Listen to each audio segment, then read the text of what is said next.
ಕನ್ನಡದ ಮಾತು ಚೆನ್ನ, ಕನ್ನಡದ ನೆಲ ಚೆನ್ನ, ಕನ್ನಡಿಗರ ಮನಸ್ಸು ಚಿನ್ನ.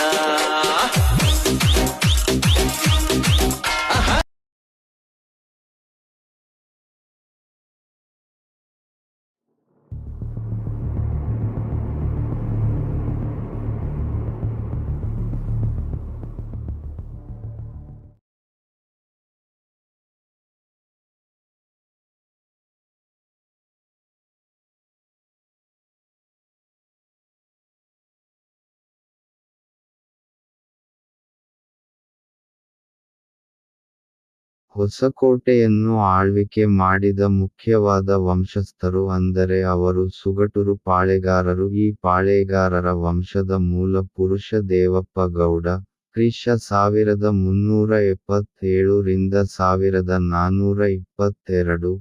ಸುಗಟೂರು ಪಾಳೆಗಾರರು ವಿಜಯನಗರ ಸಾಮ್ರಾಜ್ಯದ ಸಾಮಂತರಾಗಿದ್ದು, ದೇವಪ್ಪ ಗೌಡರ ನಂತರ ಆತನ ಮಗ ಹಾಗೂ ಹೊಸಕೋಟೆಯ ಮೂಲಪುರುಷನು ಆದ ತಮ್ಮೇಗೌಡ, ಕ್ರಿಶ 1422 ರಿಂದ 1464, ತನ್ನ ಆಡಳಿತಾವಧಿಯಲ್ಲಿ ಹೊಸಕೋಟೆಯಲ್ಲಿ ಮಣ್ಣಿನ ಕೋಟೆಯನ್ನು ಕಟ್ಟಿಸುತ್ತಾನೆ.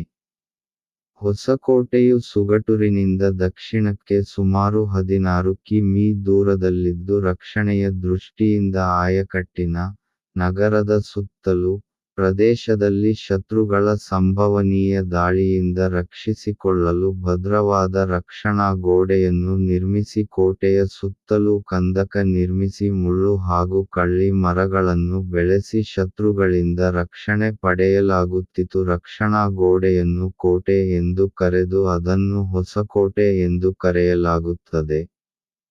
ಹೊಸಕೋಟೆಯ ಪ್ರಮುಖ ದೇವಾಲಯಗಳು ಎಂದರೆ ಅವಿಮುಕ್ತೇಶ್ವರ ದೇವಾಲಯ ಹಾಗೂ ಕಾಟೇರಮ್ಮ ದೇವಿ ದೇವಸ್ಥಾನ ಹಾಗೂ ಸಪ್ತ ಮಾತಾ ದೇವಸ್ಥಾನ. ನಮ್ಮ ಹೊಸಕೋಟೆ ಮುಖ್ಯ ಆಕರ್ಷಣೆ ಅಂದ್ರೆ ಹೊಸಕೋಟೆ ದಮ್ ಬಿರಿಯಾನಿ. ಈ ಬಿರಿಯಾನಿ ತಿನ್ನಲು ಜನ ಬೇರೆ ತಾಲೂಕು ಹಾಗೂ ಜಿಲ್ಲೆಗಳಿಂದ ಸುಮಾರು ಮುಂಜಾನೆ 4 ಗಂಟೆಗೆ ಬರುತ್ತಾರೆ. ಹಾಗೂ ಹೊಸಕೋಟೆಯ ಜಾತ್ರೆಯ ಪ್ರಮುಖ ಆಕರ್ಷಣೆ ನಮ್ಮ ಹೊಸಕೋಟೆಯ ತೇರು ಹಾಗೂ ಕರಗ.